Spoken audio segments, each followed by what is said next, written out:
Welcome to The Explainer. Today, we're plugging into a system of belief that, according to our sources, has had a massive impact on modern politics, finance, and faith. We're here to decode what they call the Scofield Matrix. Let's start with this quote because it really gets to the heart of the matter. We're about to take a hard look at what our sources call the Armageddon Lobby, a powerful force they claim views real-world conflict as just another scene in some kind of divine movie. So to really understand this system, we have to look at what it produces. And the most obvious outputs are huge amounts of wealth and a really powerful political machine. The sources suggest these aren't features. They're a fundamental glitch in the code. I mean, listen to this. That was the reason one of America's wealthiest pastors, Kenneth Copeland, gave for why he needs multiple private jets. And those jets, well, they're funded entirely by his viewers. Let's just put a number on that for a second. $760 million. That's the high-end estimate of Copeland's net worth. And it's all built on donations from viewers, or seeds, as his ministry calls them. This is the first piece of the puzzle. And, Copeland is not an outlier here. The source material shows a clear pattern, from hundreds of thousands of dollars literally found stuffed in church walls to federal investigations. It all builds what the sources call an architecture of avarice.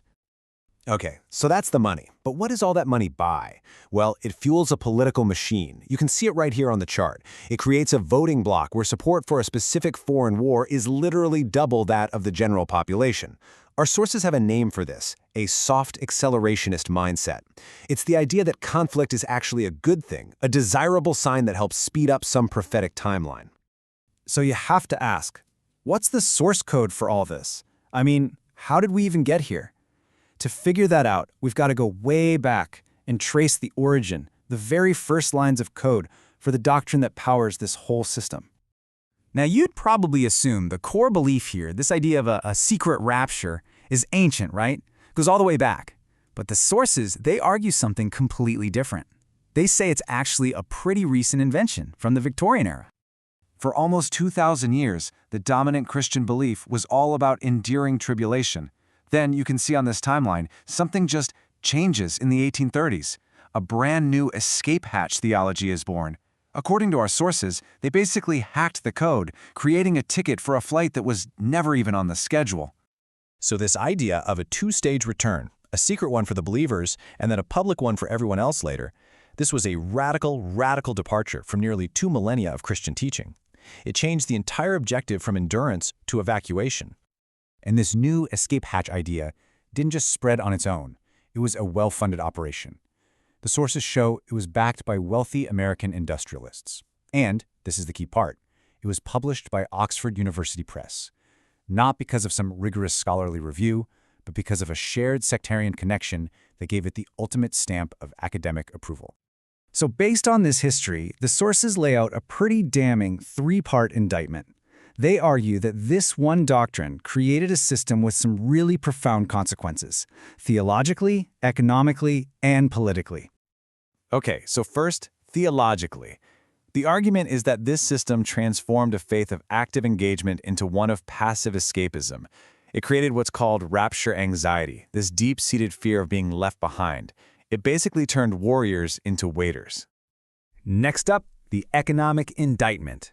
This is what the sources call the merchants of the grift. It's an architecture where divine favor becomes a commodity you can buy, where you're told to sow a seed to get a miracle, effectively turning people into customers to be milked for profit, to fund jets and hide cash in the walls.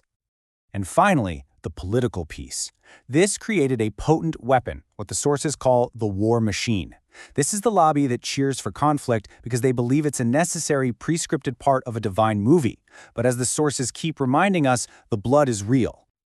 So, you have to wonder, how did a fringe idea from the 1830s get so huge that it could power a modern political lobby? Well, the system didn't just rely on churches. It had a very powerful cultural ally.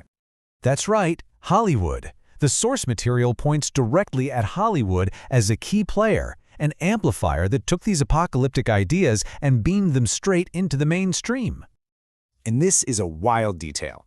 Back in the 1970s, the movie version of the bestseller The Late Great Planet Earth came out. And who narrated it? none other than Hollywood legend Orson Welles. That gave what was still a pretty fringe idea a huge veneer of credibility and gravitas. And since then, if you look for it, pop culture has been flooded with what the sources call secular raptures. From TV shows to the Thanos snap and the Avengers, our collective subconscious has kind of been trained to see mass disappearance and catastrophe not as something to prevent, but as an inevitable, almost normal plot point.